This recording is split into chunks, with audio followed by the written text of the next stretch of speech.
binigyan nyo ba ng proteksyon ang kaklase ninyo, ang mista ninyo na si General De La Rosa, na makaalis siya ng hindi nalalaman ng publiko? Kaya po ganun ang tanong ko, kasi hanggang kahapon ng umaga, ini-interview namin ganitong oras si Senate Secretary Dong Mendoza na kasama nyo kamo. Ang sabi niya, nando doon sa Senado si Senator Bato de la Rosa. Ba't hindi kailan po ba ninyo pinaalam kay Secretary Dong Mendoza na umalis na si... Ako, naalala ko kasi, maghiwa-hiwalay po kami, mga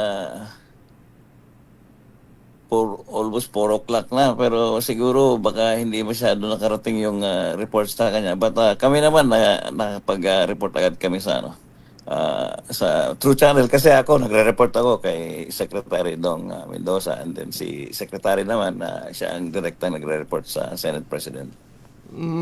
Para kasi nagmamaang-maangan pa lahat ng kausap namin eh. Hanggang sa hapon na, hanggang kinahapunan na.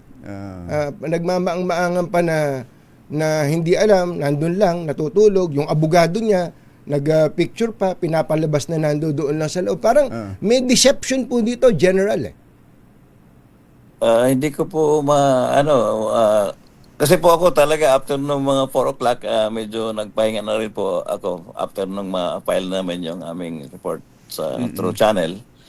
And we expect na yung aming na pagpadala ng report would relay it also to the proper channel.